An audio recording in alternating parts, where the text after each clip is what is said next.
Hello, everyone. Again, another inspiration conversations of Friday. Today, Jake Jensen joining us. Jake, how are you today? I'm good. Thanks for having me again. It's good to be back. It's really a pleasure. We have been having very insightful conversations. So today we're going to have an approach regarding how you should have be resilient, no matter what is the situation. Because when you are up, you get that kind of uplifting, so you always feel happy. But what about when you get those downfalls? How you should have in that approach, and how it should have in the daily routine to get you up, again with that jump. So yeah, let's just start through there. Tell us your perception, Jake. Well, it's interesting because I just met with an athletic team this morning, and we talked about resiliency Okay. because they've lost a lot of games by just a couple of points. And as a team, they're good athletes, they're a good team. They're just falling just short. And how do you stay resilient when things are not going well? And then I also met with an actor because I have some private clients who are actors.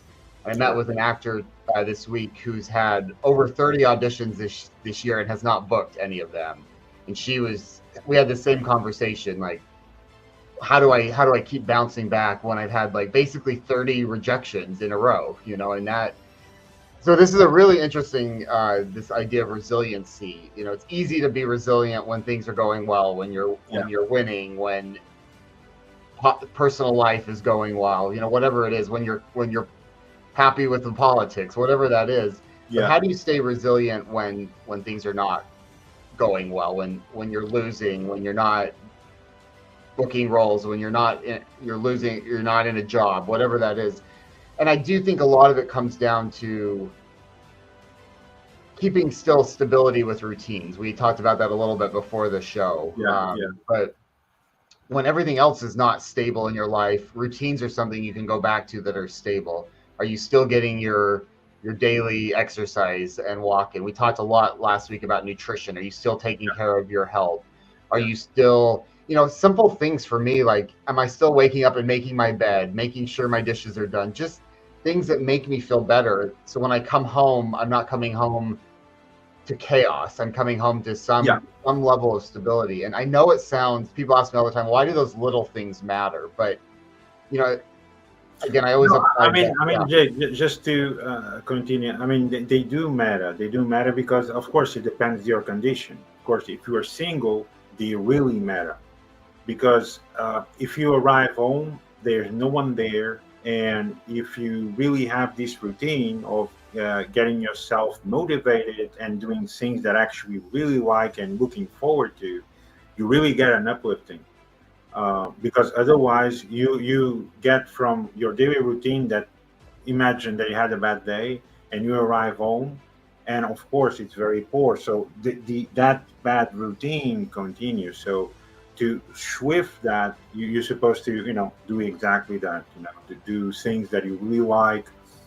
If you want to grab a coffee, and go out with a friend, and do things to disconnect from that negativity, because I mean, life is not predictable. You can predict many things, but I mean, we actually talked a little bit this in previous episodes. But you can predict a part.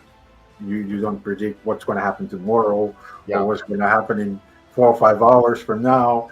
So you have to take it as it comes, and take it as always with that mindset of experience, as you know take it. yes, You need to put it on your brain that I'm going to take everything as it comes. And that's the way to take life, really. I mean, because there's no other way. yep, You cannot predict what's going to happen. You cannot have a solution immediately because you don't know what's going to happen. yep, That's the yep, timeline of life. It's a journey. Um, and through that, I think the best way of approach is always be ready for whatever comes, and take it as much positivity as possible through as experience. yep, Okay, it happened. Okay, you had a fall. okay, you already had a fall in the past, so it's no big deal. If nothing broken, you just get up, fix it, and that's it, right? So kind of let the engine, come out, and don't let yourself go down, because I know this, because some people, when something goes wrong, they feel really highly demotivated. Don't do that. Don't do that, because that's not the way. Uh, the life is not perfect. It will never be. If people think, oh, you're gonna have a perfect life. That will never happen. Forget about it. You can have almost perfect, but it will never be perfect. I mean, everyone has dreams. It's always good to fulfill your dreams, to make your path, run your life through the path that you really want, and try to make it there, of course. But I mean, you need to imagine that you're gonna have, backstabs in the middle of, between, or in the end, or beginning, and you just need to improvise. It's really improvising, and that's what makes life in the end practically perfect. You improvise. Oh, there's a problem. Oh, we do this, and that's it, and pass over. It's like moving the next step. Yeah, yeah, And yeah, I mean, just to complement what you were saying. yeah. No, and I absolutely agree. I think I always teach people that I work with, control the controllables. There's certain things that are in our control, but then you have to be flexible and let go of the rest. So I can control what I'm putting in my body. I can control what getting exercise every day. I can control certain things, but then I have to to allow other things to just happen and be flexible with that. But I think if you can control certain things, routines and stability, that gives you then a base to then allow yourself to be flexible with the rest. And then also perception, that sometimes those setbacks actually let you get to where you want to be, because it strengthens you, it teaches you something. So it's also perspective of, hey, this didn't go the way that I dreamed or wanted, but but maybe it's taking me in a place that I didn't even think about, that's going to be something even better. But I agree absolutely with you that when we try to control everything, we get in trouble. So control what you can, but let the rest fall into place. Yeah, yeah, yeah, yeah, absolutely. So Because I mean, for example, I had friends that it took me a while, after many conversations, because one of them was even afraid sometimes. Well, what if it's raining? I might go out and sleep and I make broke a leg. Oh, come on, no, come on. yeah, you yeah, know, but this is happening. And I think that, part of this sometimes come from, the actual environment, the virtual environment that we have, and people that pay too much attention for something that is not really significant or important, and that's where you waste time. yeah, There's so many, misinformation that will make people more struggle. I'm not sure if I'm trying to make sense, but, there's a lot of misinformation that, in the end, if people really pay attention to that, it will, get people into a lot of struggles and to nowhere, yeah, because they try to get answers, and you won't get answers in there. The real answers is coming to talking with people that really, love you, that really care about you, that really you should share conversations to improve yourself, knowledge, education, vision of future, meaningful conversations. And this is very important in these days. And most people don't do it because they either don't have no one to communicate, or the family is far away, or they just communicate remotely, and everything became very virtual, and that, made a lot of struggle for many people, because yeah, some people, it's very hard when they get apart from family, for example, and they try to get into that, routine of positiveness, but, they're missing a lot of things, and they feel it, they're missing, and that is where you should really, improvise. You have to overcome, man. It's what it is. I mean, if you don't do it yourself, no one's going to do it for you. And in the end, you need to think that it's all for your own good. You need to, always, look deeper in yourself. Try to improve yourself, and look around you in common sense what is actually useful and what is not useful, right? Because I mean, uh, how much information out there, Jake, is really not meaningful. Just go over that. It's Well, I mean, there's so much. I think we're also on so much information overload these days because we often don't have a break from information. I mean, I find myself doing it too, where every second I'm grabbing my phone and looking through news, looking through social media, where it's like, oh, we can only process so much. And I yeah, think when we're constantly feeding ourselves information, then it becomes hard for anybody to separate out what's really impacting me in a meaningful and productive way. So I think also making sure we're taking steps away from being yeah. inundated with constant information is so important. We actually need those mental breaks from it. Yeah, I totally agree with that. The processing, if you really overdo it, can actually get into stress. Because you get that feeling, oh, I cannot, feed everything I see. I mean, you're not supposed to do that. You get into paranoia. Yeah, And yet you get overstressed for no reason. You don't need to. For example, you want to go to a congress. This is just an example. You want to go to a congress or a championship. So what you need to do is which country, what I need to go there, and what I need to take. And from there, you take it. You start from zero. You already know what you need to take, how far it is, what you need when you get there, and everything else is like being your own home. Don't struggle too much trying to overlook every single thing, or like going on vacation. I had a couple mates. We went on vacation once. We didn't went again, because I mean it didn't look right. One of them bought 20. I'm not kidding. He bought 22 books of where we were going. I said, what is that for, man? We're going to beach, vacation, are you really going to read all that? I said, well, I never been there, so it's better to be informed. I mean, this is the kind of thing. I mean, we're laughing, but it's the pure reality. I mean, just take it as it is. You need also to enjoy yourself. yeah. You need to understand your life journey. It's one path. You don't get second chance on that. So, I mean, as far as you go, you also need to do things, enjoying yourself at the same time. It's not about sacrificing yourself all the time. Sometimes you have to, but not necessarily you need to do it over and over and over again, because then you get drained and you don't actually get that enjoyment of life, right?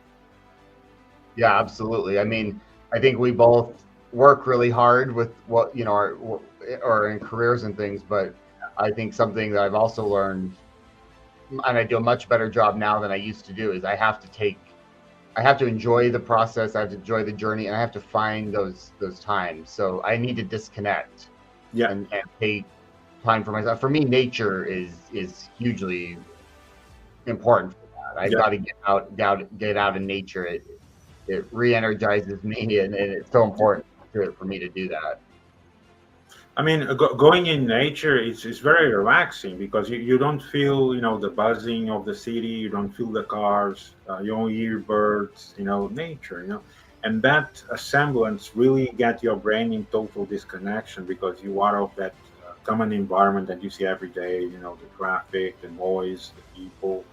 So, in some time, you really need to do that because that drains also a person, especially if you live in a big city. I mean, for example, you are in, I think it's LA, right? In California. I mean, Yeah. LA, quite a huge city. I mean, can drain you really,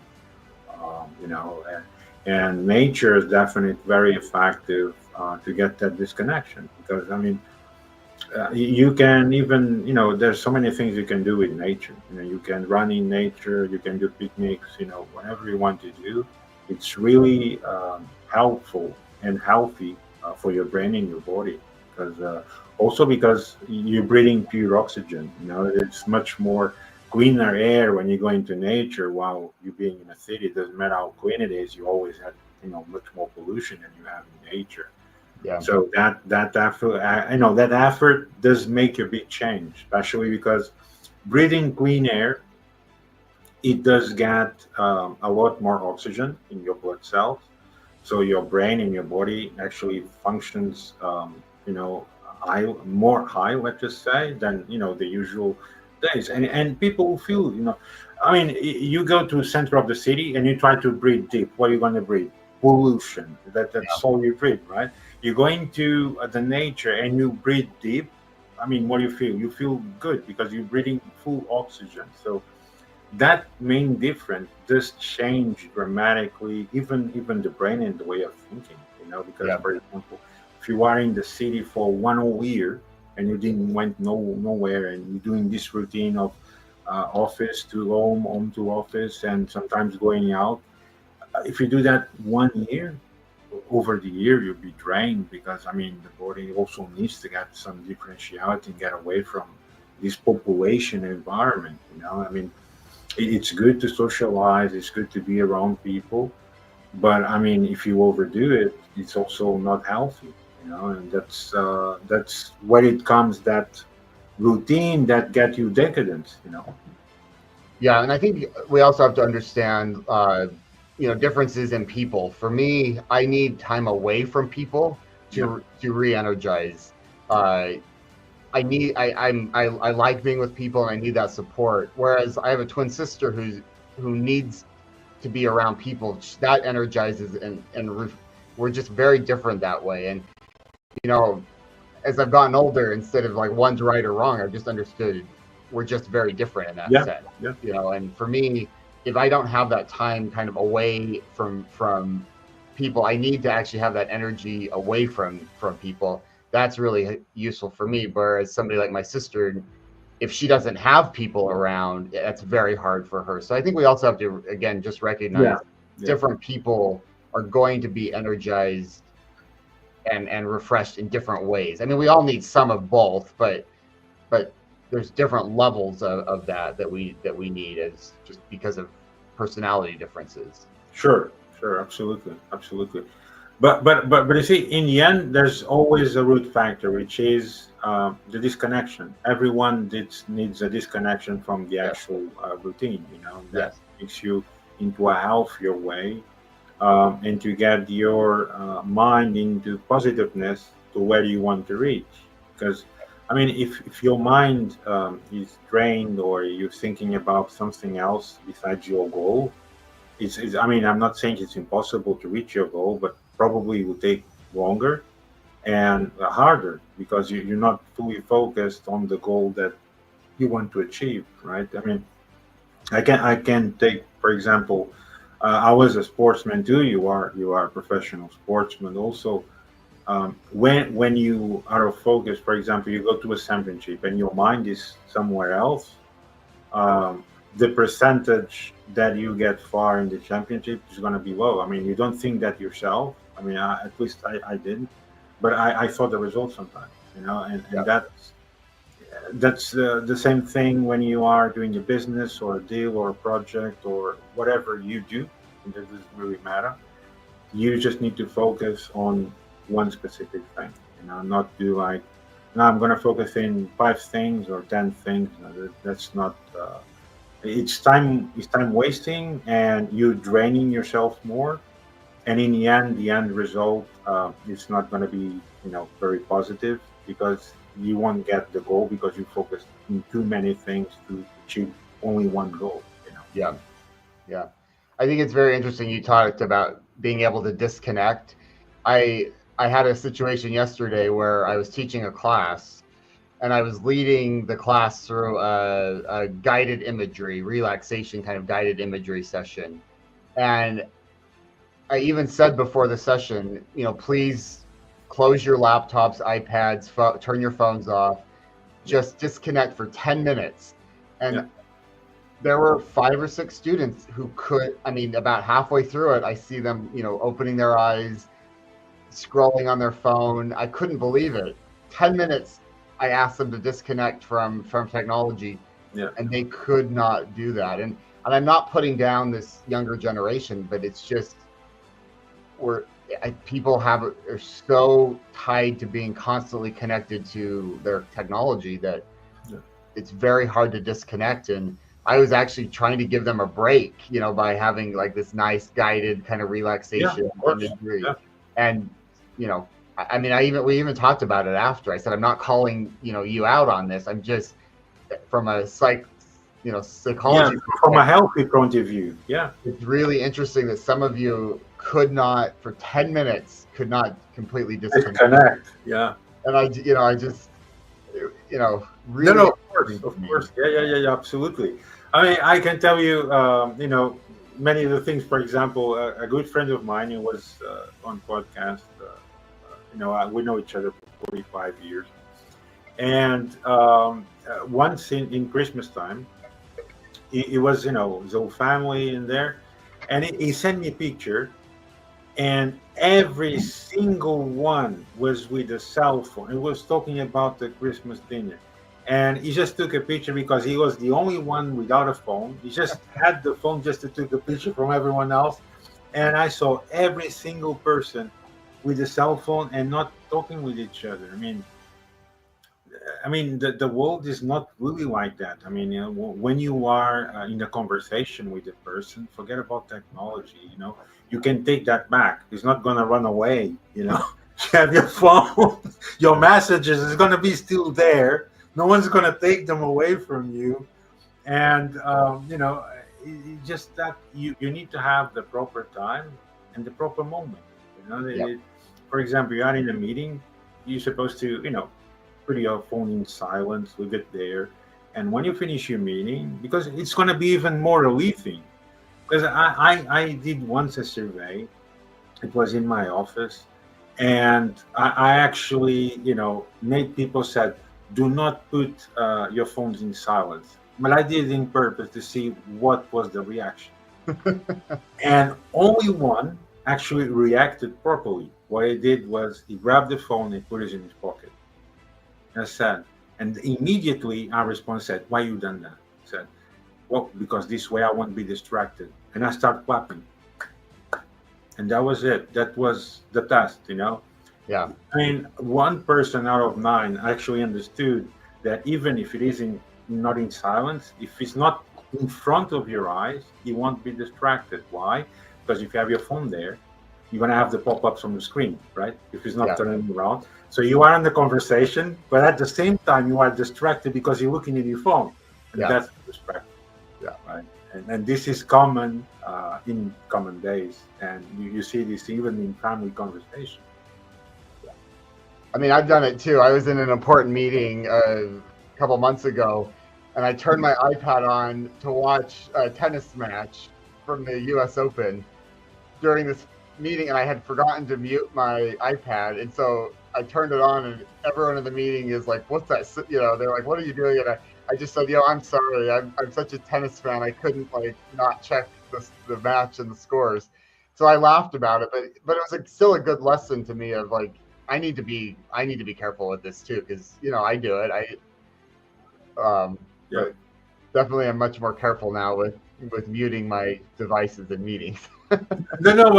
It happened to me too. But like I said, it's important for us to get that auto evaluation, like you just did. You did auto evaluation. You just said yourself. So now I'm more cautious what I do, and because you learn from those steps. But it's important other people also to learn from this. Yeah. If everyone learned from things that you didn't do so properly, I done it myself. On the beginning, sometimes I was talking with someone and I had the phone really point with my left hand, and I was talking and looking at my phone at the same time. That's not right.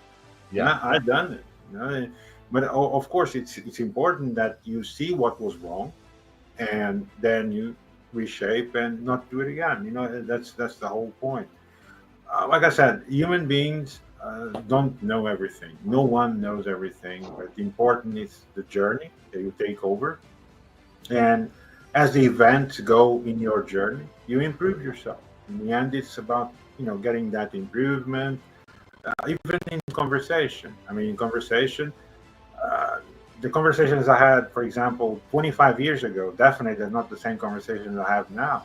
No. So it's an improvement of journey. And this is what people, need to think. But of course, you need to have the caring of how to evaluate yourself. You, Yep. you need to have that thing of hearing other people. Of course, not everyone, but people who tells you things in good care, and say, "Hey, listen, I think you should have done this. You should have done that," and you listen in common sense and say, "Yes, I did not do it right," and you comply and you improve yourself. I think that's always the best way of get a better version of yourself and also to other people around you, because in the end, for example, you go to a class, you have students and they always cell phone, right? But when you give the example, students look at you and they might even think that you don't have a cell phone. No, because we are in a meeting. This is supposed to be a meeting, and the devices is going to be still there, and your message is going to be still there, so you can check it after the meeting. That's why this is a meeting, and that's why it's called meeting. People talk. So I do this kind of joke, in sometimes, and people do get it. In the end, it's about not being like very serious, but if you say it like enough for people to understand and with some humor, in the end, people get it. In the end, people get it. They say, oh, okay. So this is, yeah, this is not actually right, and I should do it, in that certain way. And I think this is the big thing with, this generation, especially. I mean, 20, 26 year old, 27, they constantly on cell phone. It's amazing. I get into the tube or I get into anywhere, and people are on cell phone constantly. I mean, once I even saw a person crash into a door because he was looking at. Yeah. Yeah. I've done that, so I get it. So I mean, it's the main point of root of this insight is there's time for everything. If you even if you are busy all day, for example, I tell you what I do. When I see my agenda, I see, oh, I have a full day tomorrow. So for people who actually reach me daily, on the previous night, I send a message. Hey, listen, if I don't reply in any way, tomorrow I have a busy agenda. So I'll look it up in the end. If it's critical, call me. That's it. Yep. I mean, you don't need to be on the phone permanently. If it's important, people call you. That's how it is. Yep. Because you cannot be on your agenda and keep up with phone or what's happening, and then you do it after. Because you also get more relaxed because you focused only on what you're doing, and then when you finish what you're doing, you put notes or you do memos or whatever it is. And when you get to the end of the night, then you track up, what's happened during the day. You track your emails, you check your emails. Yes, I mean, sometimes you have days that you have not much time for family if you have family, because, there are days that are more busy than others, but that's life. In the end, it's about compatibility and how people understand each other and now they understand the routine in common sense, because everyone works, everyone has his days, lows and bad. In the end, what is the routine there? The understanding. To have Yeah. the understanding and the common sense, everything tracks well. Yeah. And when you were talking there, it reminded me that we need to disconnect, but we also have to let other people disconnect. Yeah. Because I was trying to get hold of a friend of mine earlier in the week, and I kept texting, and I went a few minutes, and then an hour or 2 hours, and they didn't get back to me, and I actually got angry. I was like, why aren't they responding? And then it was a good reminder to me. I need to let other people have their time and disconnect, and not take it, not take it personally. Not, I mean, obviously, I want to check in with people, and Yeah. that's good, but like let them disconnect. And it may be because they needed some time to themselves. It may be that they're super busy. I don't know, but it was funny because I actually started getting almost angry after a few hours. I'm like, why haven't they responded? And I Yeah, think that's where we expect such immediate, responses in today's world. And let's give ourselves the chance to disconnect, but also others, and yeah, not take that personally. yeah. That's really important. You really got. I totally agree with you on that, and it's a very important point, which is very usual. Because people think that, oh, I'm always responding very fast, but I don't get back. Well, it doesn't really matter. It depends on the other person, what it is. If he's traveling, busy, in a meeting, you never know. You send a message, don't resend. Just wait. It can take hours, maybe take one day. You don't know what's going on the other side. And Yeah. if something urgent, give it a call. That's it. No, I'm Yeah. just checking in, because I thought it was something happening. That's it. Yeah. Nothing happened. He said, no, it's okay. I'll get you back. That's it. So simple things. Those simple things does make your life really easy.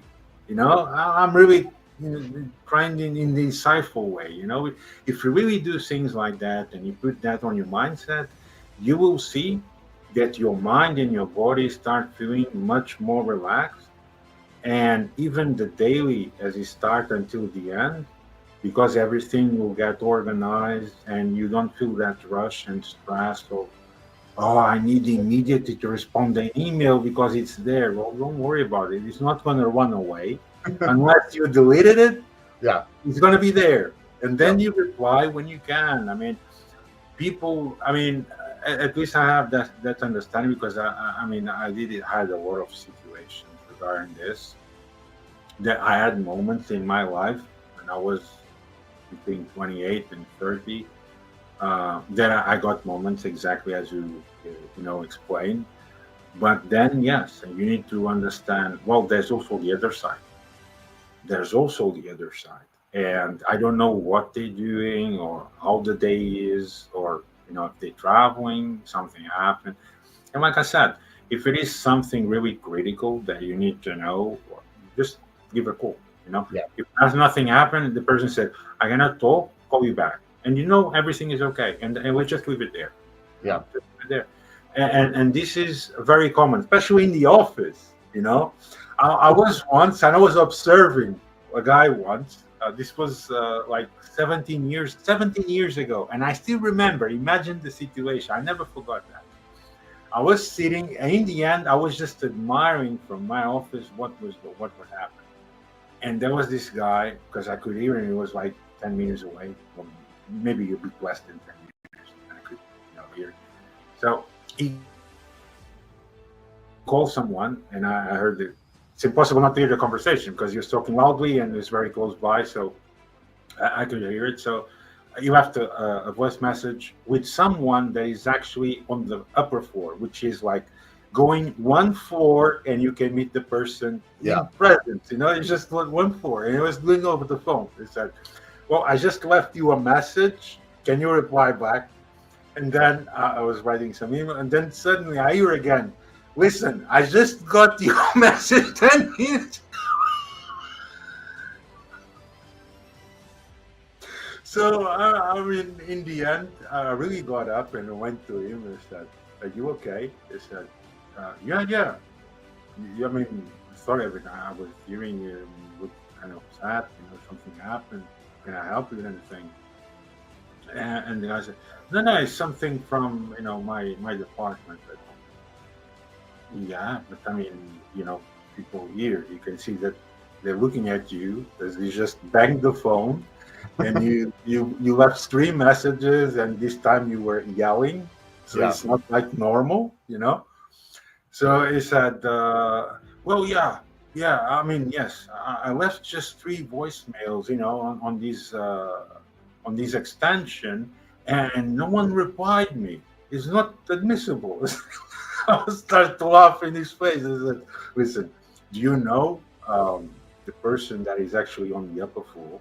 If it is something critical, just grab two pair of stairs and you just go and talk to the person itself. You just the upper floor, man. Yeah. They said, well, I was trying to get email because it's more convenient. Listen, life is not about convenience. Life is to do what you need to do at the precise moment as it needs to be done. Yeah. Because if you want to get a response really and it's very urgent from a person, you need to talk to the person. Not Yeah. do it, not exactly like that. I mean, if the person was 500 kilometers away, of course. When the person is one floor, the upper floor, you just go one floor. You can even get the lift. If you don't want to do exercise, I even laughed about it, that if you want to do exercise, you just grab the lift and go one floor up. Yeah. And this is just a pure example. And I'm pretty sure this happens in any office worldwide. Yeah. Because that's the mentality. And I think it happens in homes where like siblings will text each other, and they're in the same house together. It's like, just go talk to each other. Or parents will be, text, or kids will text their parents. It's like, just go talk. You're in the same house. But amazing. Crazy. It is. And it comes down to communication. So much of this does. How are we really communicating with each other?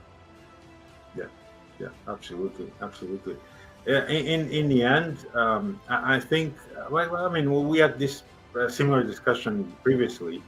It's we have the technology there, but then the technology is overdoing us because we also let it. Yeah. We also let it overdo it because it's good to be there because you more connected, you're gonna be faster reachable, but then you overdo it the way it's supposed to be done. Yeah.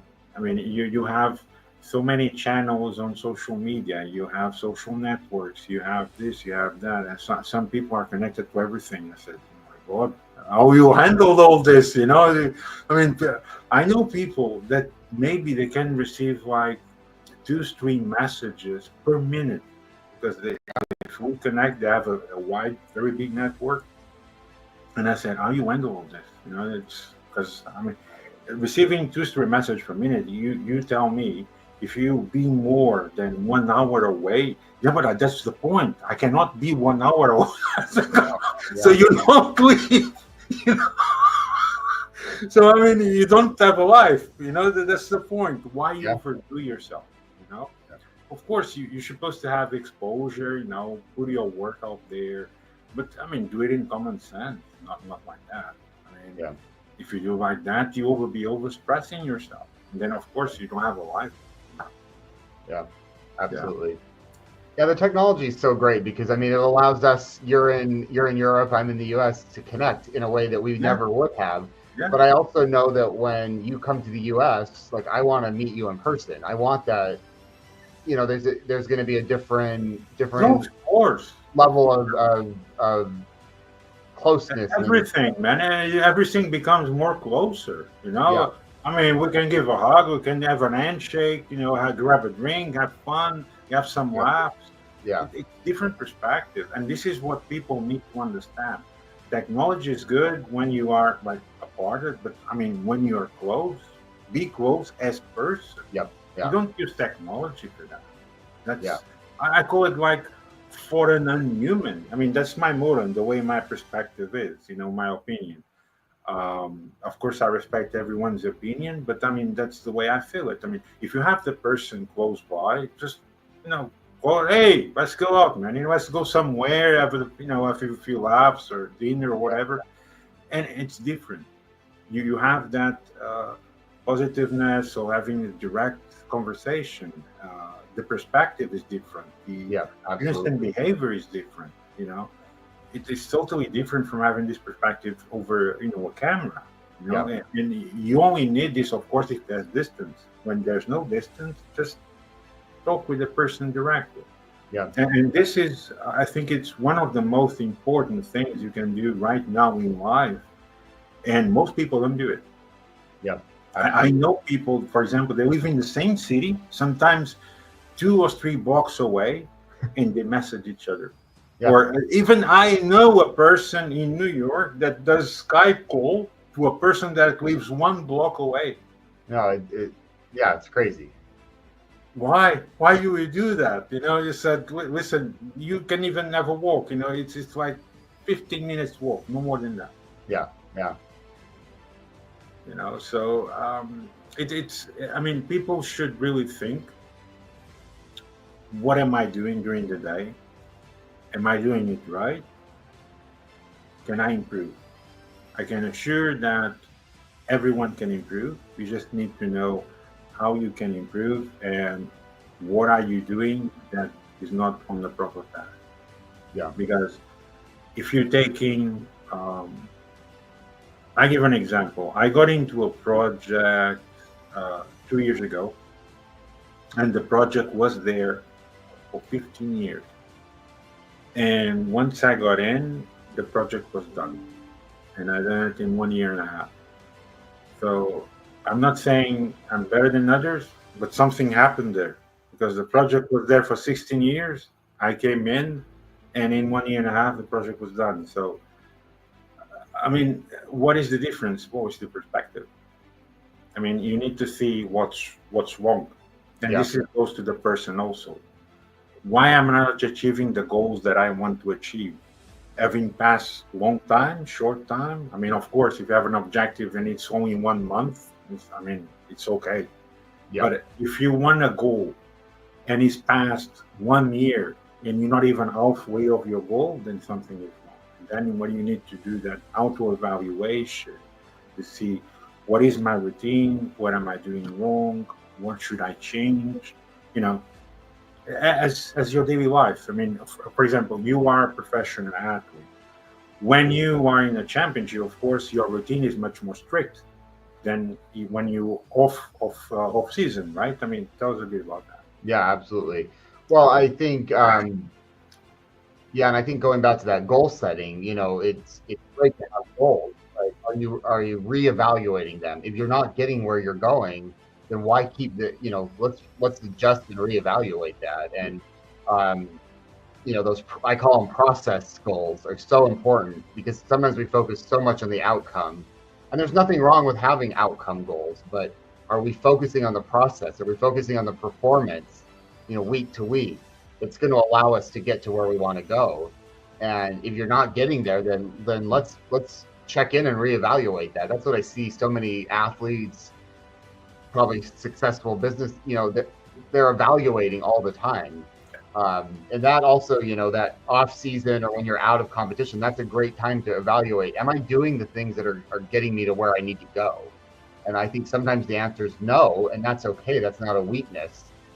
But what can we change or reevaluate to get there?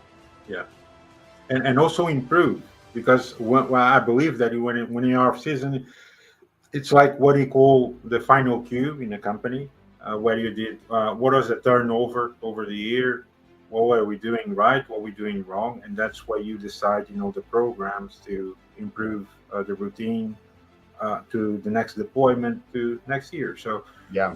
I mean, when you are off season, people think, ah, now I can relax. No, it's not really like that. If you are a professional No, player, no, you practically don't change the routine. It's just that you not play so often, but you need to maintain the healthy routine, the diet routine, and everything else. It's what it is. Because sometimes people think, now he's off season. Of course, now you can party every day, right? no. I think in some ways it's actually more work is done in those off season times to allow then you see the success in season, but you actually put the work in out of season. A lot Yeah. of that foundational work. And also, of course, if you had injuries, if you had previous injuries, find out why did you had them, why was it like that, was it Yeah. overtraining, was it diet, and when you are off season, it's really those thoughtful moments to improve the body and mind to get ready for the next stage. Because I mean, off season is not really a very long stage, and you need to, realign with what's coming again. And it's again all that routine, all that training, daily basis, that. So your brain and your body need really to get on that precise routine and steps to get where you're going. Especially, for example, you get in your goal to win a championship. You need to face a lot of competitors that are similar like you and doing the same work as you. So of course, to beat them, you need to be really high level preparation. And for that, you really need to have a feral mind saying, I need really to have a strict auto evaluation of what just happened. Because I mean, if a person or athlete or whoever you are does not have as in mindset, it's going to be very hard to improve yourself. Absolutely. You need to listen from other people, especially the ones that look at you, especially if you are athlete. For example, a person is a boxer and he throws a jab, and the trainer says, "Hey man, you're supposed to do more angle. You do like this, like that. So you improve your power, improve your agility, the angle that you beat." So it's the same for tennis. I mean, when you throw the racket, I mean, there's angles and there's positions and there's the precise power. And more angle you put, less power you use every time you play. So this way you don't drain yourself and you don't use so much power during the game. So it's all about optimizing yourself. Of course, it takes time. I mean, what we're talking about here is not about 2 3 months. It takes years. Yeah. How many years you've been playing? 15 years, 20 years. I mean, that's the point. So it's all about getting that journey of improvement and see not what was wrong, but how to change that shift of what was not really right, and you take that as an overcome to get the next step to reach your goal for the next stage. Yeah. And that is actually a surprise for many competitors. I explained this from my side too. Because many people see, for example, you go to a championship and then they might see, oh, it was only to second stage. Right? Oh, it doesn't really matter. You learn from that. You know that you were not in shape or whatever it was, to reach the far as you go. Yeah. But we have that mindset that we go back and say, auto evaluation time. So I need to do this, and that, and follow through. So that sidestep is really what makes the game changer difference. So next time you meet them, people are underestimating you because they think it's going to be the same. Yeah. Right. And that's the real game changer. And that's how people should think. I'm not telling this in a bad way, but as in a positive way of how to improve yourself. It doesn't matter what you do. If you are an athlete, if you're a business person, if you are whatever you're doing around the world, the root, it's the same. Auto improvement. What have you done in your past? Why didn't you achieve your goal last year? Yeah. Yeah. And I think, even like with my tennis, I'm past my prime, kind of what's considered prime age as an athlete, but I still feel like I'm learning. I'm getting better. There's things to You work on. just won a championship, man. I mean, what are you talking about? For the ones who don't know, he just won a championship. Tennis championship with your age. I mean, come on, man. Yeah, and that's the thing though, is I feel like no matter what age, we can constantly be learning, growing, improving. And I think, that's so important to have that attitude and that mindset, no matter, where we're at in our lives. And I hope I never lose that. I hope I'm still. I honestly, I'm kind of know you fairly, and I don't think you will.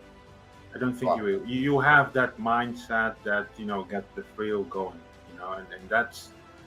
and that's assuring because you know how to evaluate yourself, you know how to improve, and that's the big key. I mean, people think, oh, that's bad. It's not. It's the most beautiful thing you can ever be as a person because you know what you need to improve every day to reach your goal, right? Yeah.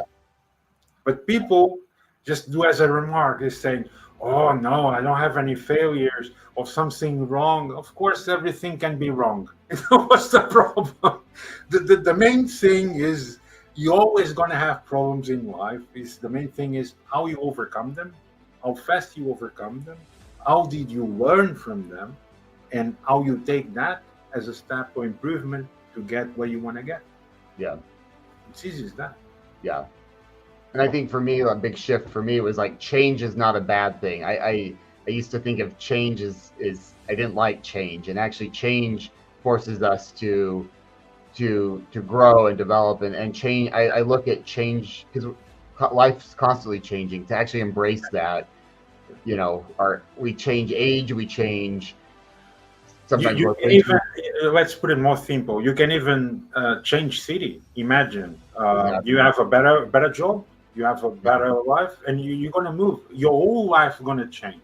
Despite that, you're gonna try to do as you're doing now, but it's a different city. So the routine is immediately changing. So this is just a mere example, and it's a simple thing that can happen to anyone. Yeah. Maybe even change countries. Sometimes I'm tempted to. Yeah. I mean, I've done it 51 times. Wow. Wow. That's a lot. It's yeah. I mean, it was not permanent change, but I did change 51 times. So, Wow. Yeah. what was the main difference? Well, there's a lot of perspective. I'm gonna go through just a short insight because we get into almost 1 hour. So, just very shortly in resume. The first thing you need to know when you move country is firstly how you adapt, and the first 3 weeks are crucial because that's really your auto adaptation that you really feel that you can adapt to that country or not. I'm not saying in a bad way. It's a matter of it's different country. You might being in a country that has totally different culture, the diet, the food, everything is different.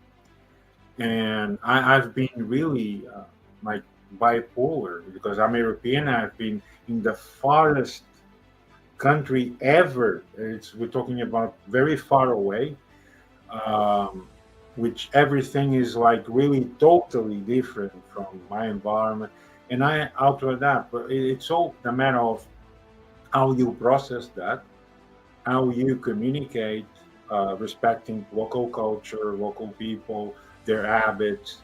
So it's auto adaptation. That's the main thing concept that I'm just trying to share with people.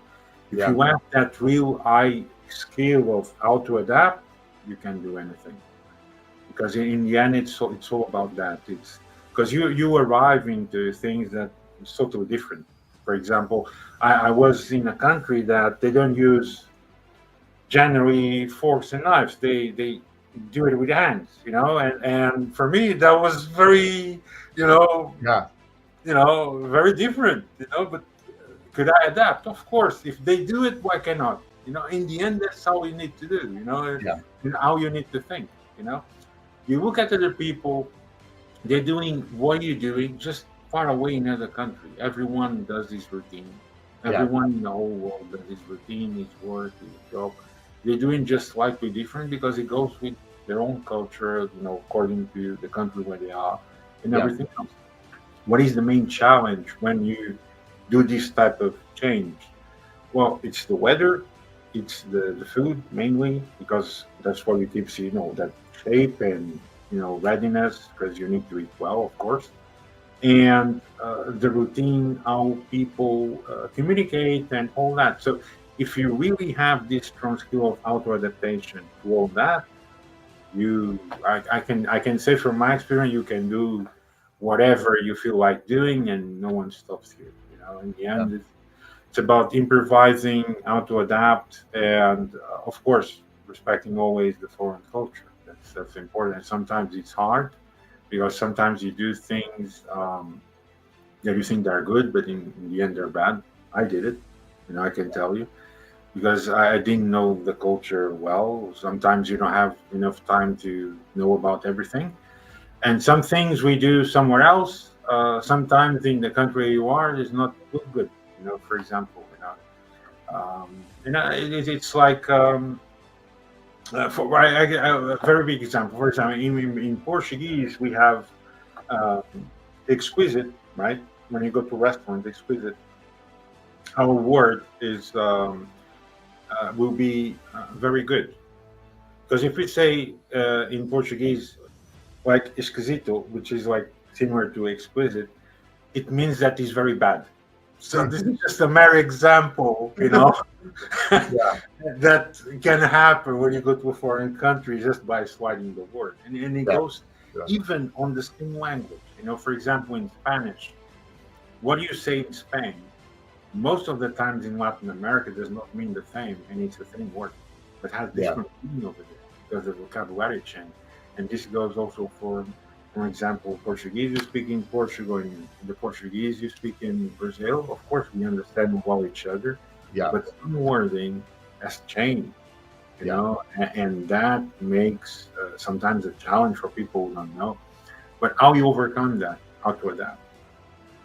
And if it happens, oh, I say I'm sorry, and the people understand because they know you're a foreigner, Yeah. and you overcome, and they shouldn't do that, then you move on. And in Yeah. the end, it's really like that. I guess the understanding, the common sense, and the improvisation, and how to adapt. If you go align and play with those skills, you can do whatever you really want to do. Really, I'm not saying that you're going to achieve all the goals, but it's a big step. It's a big step because you can almost do the same routine you're doing back home in your country, and you can do the same anywhere else. But sometimes you can have 7 or 8 hours difference, forward or backwards. It's a struggle, like I said. The first struggle is the first 2 3 weeks, because you Yeah. need to adapt to the time difference. You need to adapt to the difference of water, the difference of the food, the weather. Sometimes the weather, sometimes a bit more polluted, sometimes not. It all depends where you're going. Like I said, Yeah. but the main concept is really adaptation. I mean, you told me yourself you already been in Switzerland also, right? I mean, Yeah. in the Yeah. end, it's how you want to adapt from one thing to the other. Well, and even in the U.S., different states and different regions are very different. I mean, they're the same country, but very different, different time zones, different culture. So I've had to not 51 times, but I've adapted to different places I've Sure, lived. sure, sure, Yeah. sure. Do you find a lot of difference, like in weather-wise, like more clean or more polluted from county to county, or more or less it's all the same for your film? I think it's just more depends on the cities that I've lived in, more Yeah, than necessarily, I've lived in huge cities like LA, yeah, and then I've lived in small, I grew up in Park City, Utah, which is a ski town. So the yeah. pollution is very different there. So for me, it's more, more city size of cities. Though there are definitely differences in countries, obviously, as well with Do climate. you miss it? Do you miss it? I don't miss the snow. I no, I don't. Yeah. I'm a beach guy. I like Right, sun and right, warm, right, so I don't miss the weather at all. But right. it's beautiful. The mountains are very beautiful. I do sometimes miss that. Um, but I go back and visit. I just don't want to live there. Yeah, yeah, I understand. Understand. But I mean, for nature-wise, it's more healthier than where you are, right? Yes, yeah, but we are lucky in LA that we have a lot of opportunities to Sure. hike and go to the beach. The ocean breeze does blow out a lot of the pollution when you get closer to the ocean. So I am lucky. I get to be in nature quite a bit, even living in a big city. Sure, sure, sure, sure. So So before we finish, tell us a bit more about you have next steps, championships coming up, or anything that you preparing to do. I've got a big tennis tournament in Florida in April, so I'm training Oh, for that. very good. Oh, I'm gonna be an audience. Prepare my VIP pass. I'm gonna be Okay, part of the team. Yeah, all right, and then just working hard on yeah, my different careers, my sports psychology, but also my how you feel? entertainment. How you So, feel? I'm sorry. How you feeling? How you feeling to this Uh, championship? Good. I've had some really productive meetings Yeah, this week, so things are moving ahead, which is good. yeah, wonderful, wonderful. Yeah. I'm pretty sure you gonna have a good result in there. All right. Yeah. Yeah. And if not, I'm gonna push you. Okay. Good. Prepare like that too. I need that. I need that. I really, when I'm close by, I really push people to do it. Believe me, I I do. I need that sometimes. That's Yeah, good. yeah. I think sometimes it's necessary. I mean, some people take as like a bad thing. I think it's positive Oh, because I did too. Yeah. Steven, my publicist. yeah, I had a meeting with him today, and he pushed me on some things that I haven't done, and it's good. I needed to hear that. I mean, it comes from a place of caring, but Yeah. I need to get on a couple things that I've put off. So it's good. We need that, I think. I think it's always positive when people say, like we just said, in caring, saying, hey, listen, take more time with this or doing that. And then Yeah. you realize, yes, because I'm not doing something right, I should do this, I should do that. And then it's all about auto improvement. Yeah. How does that take you? Definitely will take you to a better place. Definitely. Because Yeah. if you're doing everything right, for sure you're going to have a good result. And that's, that's the insight of all this. Yep. So, Jake, was really insightful conversation. I really enjoy it, man. I like always, it's really, really good conversation we had. I think it's very insightful for everyone. So, just before we finish, what will be your power message of today? My power message for today is embrace change and don't be afraid to disconnect. Definite. All connected with what we talked about today. That's definite. That's very good. I wouldn't say it any better. So, Jake, thank you so much for joining us today. It was really insightful. I appreciate it. So, everyone, hope you all like it and catch you up in next time. Thank you. Thank you.